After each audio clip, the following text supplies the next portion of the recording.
Capítulo 26. Los habitantes de Ziph fueron a Gibeá y le dijeron a Saúl: ¿No sabe el rey que David está escondido en el monte de Jaquilá, frente al desierto? Entonces Saúl se puso en marcha con los 3 batallones de hombres escogidos de Israel, y bajó al desierto de Ziph en busca de David. Acampó en el monte de Jaquilá, que está frente al desierto, junto al camino. Cuando David, que vivía en el desierto, se dio cuenta de que Saúl venía tras él, envió espías para averiguar dónde se encontraba. Luego se dirigió al campamento de Saúl y observó el lugar donde dormían Saúl y Abner, hijo de Ner, jefe del ejército. Saúl estaba dentro del campamento y el ejército lo rodeaba. David entonces les preguntó a Ahimelech elitita y a Abisai, hijo de Sarbia, hermano de Joab: ¿Quién quiere venir conmigo al campamento de Saúl? Yo voy contigo, respondió Abisai. David y Abisai llegaron esa noche y vieron a Saúl dormido en medio del campamento, con su lanza hincada en tierra a su cabecera. Abner y el ejército estaban acostados a su alrededor. Hoy ha puesto Dios en tus manos a tu enemigo, le dijo Abisai a David. Déjame matarlo. De un solo golpe de lanza lo dejaré clavado en el suelo, y no tendré que rematarlo. No lo mates, exclamó David. ¿Quién puede impunemente alzar la mano contra el ungido del Señor? Y añadió: tan cierto como que el Señor vive, que él mismo lo herirá. O le llegará la hora de morir, o caerá en batalla. En cuanto a mí, que el Señor me libre de alzar la mano contra su ungido. Solo toma la lanza y el jarro de agua que están a su cabecera, y vámonos de aquí. David mismo tomó la lanza y el jarro de agua que estaban a la cabecera de Saúl, y los 2 se marcharon. Nadie los vio ni se dio cuenta, pues todos estaban dormidos. No se despertaron, pues el Señor los había hecho caer en un sueño profundo. David cruzó al otro lado y se detuvo en la cumbre del monte, de modo que había una buena distancia entre ellos. Entonces llamó al ejército y a Abner, hijo de Ner. Abner, ¿me oyes? Abner replicó: ¿quién le está gritando al rey? David le contestó: ¿no eres tú el valiente sin par en Israel? ¿Cómo es que no has protegido a tu señor el rey? Te cuento que uno del pueblo entró con la intención de matarlo. Lo que has hecho no tiene nombre. Tan cierto como que el Señor vive, que ustedes merecen la muerte por no haber protegido a su rey, el ungido del Señor. A ver, ¿dónde están la lanza del rey y el jarro de agua que estaban a su cabecera? Saúl, que reconoció la voz de David, dijo: David, hijo mío, pero si eres tú quien habla. Soy yo, mi señor y rey, respondió David. ¿Por qué persigue mi señor a este siervo suyo? ¿Qué le he hecho? ¿Qué delito he cometido? Le ruego a su majestad que escuche mis palabras. Si quien lo mueve a usted en mi contra es el Señor, una ofrenda bastará para aplacarlo. Pero si son los hombres, que el Señor los maldiga. Hoy me expulsan de esta tierra, que es la herencia del Señor, y me dicen: vete a servir a otros dioses. Ahora bien, no deje usted que mi sangre sea derramada lejos de la presencia del Señor. ¿Por qué ha salido el rey de Israel en busca de una simple pulga? Es como si estuviera cazando una perdiz en los montes. He pecado, exclamó Saúl. Regresa, David, hijo mío. Ya no voy a hacerte daño. Tú has valorado hoy mi vida. Yo, en cambio, me he portado como un necio. David respondió: Su Majestad, aquí está su lanza. Mande usted a uno de sus criados a recogerla. Que el Señor le pague a cada uno según su rectitud y lealtad. Pues hoy él lo había puesto a usted en mis manos, pero yo no me atreví a tocar siquiera al ungido del Señor. Sin embargo, así como hoy valoré la vida de usted, quiera el Señor valorar mi propia vida y librarme de toda angustia. Bendito seas, David, hijo mío, respondió Saúl. Tú harás grandes cosas y en todo triunfarás. Luego David siguió su camino y Saúl regresó a su palacio. Capítulo 27. Con todo, David pensaba: un día de estos voy a morir a manos de Saúl. Lo mejor que puedo hacer es huir a la tierra de los filisteos. Así Saúl se cansará de buscarme por el territorio de Israel y podré escapar de sus manos. Acompañado de sus 600 hombres, David se puso en marcha y se trasladó a la tierra de Gad, donde reinaba Aquis, hijo de Maoc. Tanto David como sus hombres se establecieron allí y quedaron bajo la protección de Aquis. Cada hombre había llevado a su familia, y David tenía consigo a sus 2 esposas, Ahinoam la Jezreelita y Abigail de Carmel, la viuda de Nabal. En efecto, cuando Saúl se enteró de que David había huido a Gad, dejó de perseguirlo. David le dijo a Aquis: si en verdad cuento con el favor de su majestad, le ruego que me conceda algún pueblo en el campo, y allí viviré. No tiene ningún sentido que este siervo suyo viva en la capital del reino. Aquel mismo día Aquis le dio la ciudad de Siclag, la cual hasta hoy pertenece a los reyes de Judá. David vivió en territorio filisteo 1 año y 4 meses. Acostumbraba salir en campaña con sus hombres para saquear a los gesureos, girsitas y amalecitas, pueblos que durante mucho tiempo habían habitado la zona que se extiende hacia sur y hasta el país de Egipto. Cada vez que David atacaba la región, no dejaba a nadie con vida, ni hombre ni mujer. Antes de regresar a donde estaba Aquis, se apoderaba de ovejas, vacas, asnos y camellos, y hasta de la ropa que vestían. Si Aquis le preguntaba: ¿qué región saqueaste hoy?, David le respondía: la del sur de Judá, o bien la del sur de Jeramel, o la del sur donde viven los kenitas. David no dejaba con vida ni a hombre ni a mujer, pues pensaba que si llevaba prisioneros a Gad, lo denunciarían por lo que estaba haciendo. Este fue su patrón de conducta todo el tiempo que estuvo en territorio filisteo. Aquis, por su parte, confiaba en David y se decía: David se está haciendo odioso a los israelitas, su propia gente, sin duda me servirá para siempre. Capítulo 28. Por aquel tiempo los filisteos reunieron sus tropas para ir a la guerra contra Israel. Por lo tanto, Aquis le dijo a David: quiero que sepas que tú y tus hombres saldrán conmigo a la guerra. Está bien, respondió David, ya verá su majestad de lo que es capaz este siervo suyo. Si es así, añadió Aquis, de ahora en adelante te nombro mi guardaespaldas. Ya Samuel había muerto, todo Israel había hecho duelo por él, y lo habían enterrado en Ramá, que era su propio pueblo. Saúl, por su parte, había expulsado del país a los adivinos y a los hechiceros.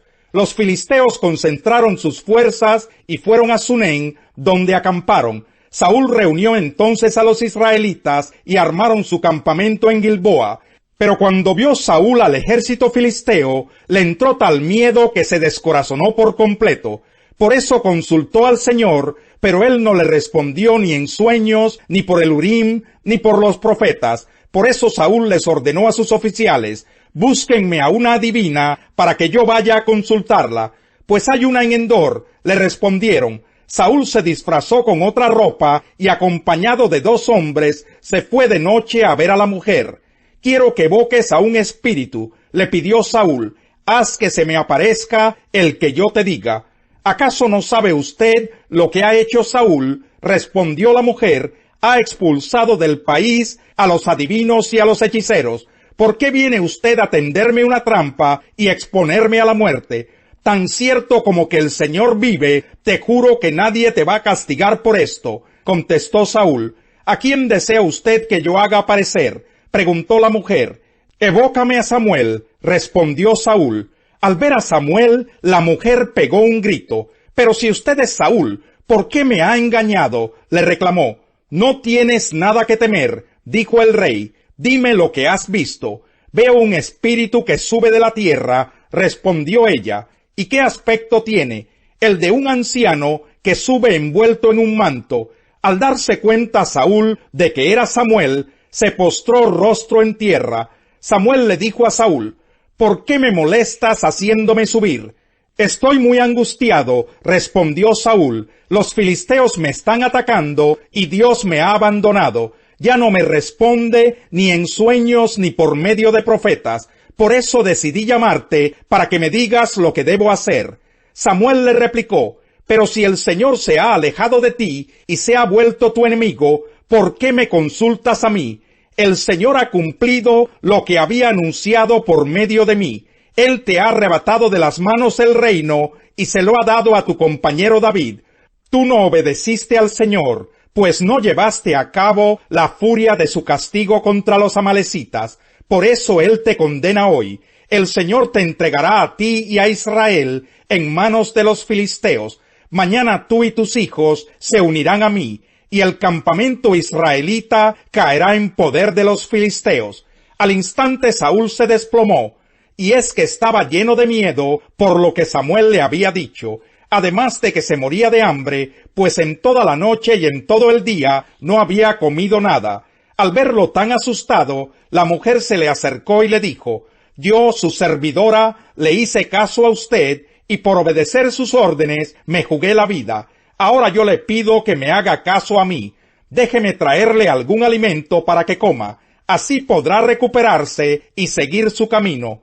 Pero Saúl se negó a comer. Sin embargo, sus oficiales insistieron, al igual que la mujer, y por fin consintió. Se levantó del suelo y tomó asiento. La mujer tenía en su casa un ternero gordo, al que mató enseguida. También amasó harina y horneó unos panes sin levadura. Luego les sirvió a Saúl y a sus oficiales. Esa misma noche, después de comer, todos ellos emprendieron el camino. Capítulo 11. Había un hombre enfermo llamado Lázaro, que era de Betania, el pueblo de María y Marta, sus hermanas. María era la misma que ungió con perfume al Señor, y le secó los pies con sus cabellos. Las dos hermanas mandaron a decirle a Jesús: Señor, tu amigo querido está enfermo. Cuando Jesús oyó esto, dijo: esta enfermedad no terminará en muerte, sino que es para la gloria de Dios, para que por ella el Hijo de Dios sea glorificado. Jesús amaba a Marta, a su hermana y a Lázaro. A pesar de eso, cuando oyó que Lázaro estaba enfermo, se quedó 2 días más donde se encontraba. Después dijo a sus discípulos: volvamos a Judea. Rabí, objetaron ellos, hace muy poco los judíos intentaron apedrearte, ¿y todavía quieres volver allá? ¿Acaso el día no tiene 12 horas? Respondió Jesús.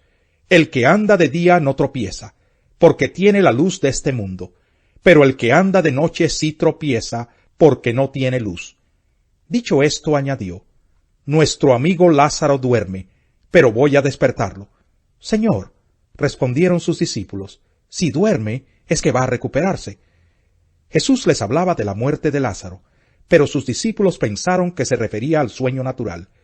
Por eso les dijo claramente: Lázaro ha muerto, y por causa de ustedes me alegro de no haber estado allí, para que crean. Pero vamos a verlo. Entonces Tomás, apodado el Gemelo, dijo a los otros discípulos: vayamos también nosotros para morir con él. A su llegada, Jesús se encontró con que Lázaro llevaba ya 4 días en el sepulcro.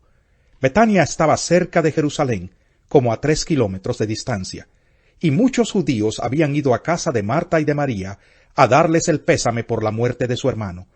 Cuando Marta supo que Jesús llegaba, fue a su encuentro, pero María se quedó en la casa. Señor, le dijo Marta a Jesús, si hubieras estado aquí, mi hermano no habría muerto, pero yo sé que aún ahora Dios te dará todo lo que le pidas. Tu hermano resucitará, le dijo Jesús. Yo sé que resucitará en la resurrección, en el día final, respondió Marta. Entonces Jesús le dijo: yo soy la resurrección y la vida. El que cree en mí vivirá aunque muera, y todo el que vive y cree en mí no morirá jamás. ¿Crees esto? Sí, Señor. Yo creo que tú eres el Cristo, el Hijo de Dios, el que había de venir al mundo. Dicho esto, Marta regresó a la casa y llamando a su hermana María le dijo en privado: el maestro está aquí y te llama. Cuando María oyó esto, se levantó rápidamente y fue a su encuentro. Jesús aún no había entrado en el pueblo, sino que todavía estaba en el lugar donde Marta se había encontrado con él. Los judíos que habían estado con María en la casa dándole el pésame, al ver que se había levantado y había salido deprisa, la siguieron, pensando que iba al sepulcro a llorar. Cuando María llegó donde estaba Jesús y lo vio, se arrojó a sus pies y le dijo: Señor, si hubieras estado aquí, mi hermano no habría muerto. Al ver llorar a María y a los judíos que la habían acompañado, Jesús se turbó y se conmovió profundamente. —¿Dónde lo han puesto? —preguntó. —Ven a verlo, Señor —le respondieron. Jesús lloró. —Miren cuánto lo quería —dijeron los judíos. Pero algunos de ellos comentaban: Este que le abrió los ojos al ciego no podría haber impedido que Lázaro muriera. Conmovido una vez más, Jesús se acercó al sepulcro. Era una cueva cuya entrada estaba tapada con una piedra. —Quiten la piedra —ordenó Jesús. Marta, la hermana del difunto, objetó: —Señor, ya debe oler mal, pues lleva 4 días allí. —¿No te dije que si crees verás la gloria de Dios? —le contestó Jesús. Entonces quitaron la piedra. Jesús, alzando la vista, dijo: Padre, te doy gracias porque me has escuchado. Ya sabía yo que siempre me escuchas, pero lo dije por la gente que está aquí presente, para que crean que tú me enviaste. Dicho esto, gritó con todas sus fuerzas: Lázaro, sal fuera.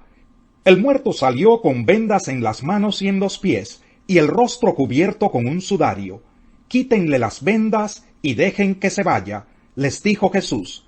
Muchos de los judíos que habían ido a ver a María y que habían presenciado lo hecho por Jesús creyeron en él, pero algunos de ellos fueron a ver a los fariseos y les contaron lo que Jesús había hecho. Entonces los jefes de los sacerdotes y los fariseos convocaron a una reunión del consejo. ¿Qué vamos a hacer?, dijeron. Este hombre está haciendo muchas señales milagrosas. Si lo dejamos seguir así, todos van a creer en él, y vendrán los romanos y acabarán con nuestro lugar sagrado, e incluso con nuestra nación. Uno de ellos, llamado Caifás, que ese año era el sumo sacerdote, les dijo: Ustedes no saben nada en absoluto. ¿No entienden que les conviene más que muera un solo hombre por el pueblo, y no que perezca toda la nación? Pero esto no lo dijo por su propia cuenta, sino que como era sumo sacerdote ese año, profetizó que Jesús moriría por la nación judía, y no sólo por esa nación, sino también por los hijos de Dios que estaban dispersos, para congregarlos y unificarlos. Así que desde ese día convinieron en quitarle la vida. Por eso Jesús ya no andaba en público entre los judíos. Se retiró más bien a una región cercana al desierto, a un pueblo llamado Efraín, donde se quedó con sus discípulos. Salmo 117. Alaben al Señor, naciones todas, pueblos todos, cántenle alabanzas. Grande es su amor por nosotros, la fidelidad del Señor es eterna. Aleluya, alabado sea el Señor. Cuando abunda el consejo, prosperan. Es muy grato dar la respuesta adecuada, y más grato aún cuando es oportuna.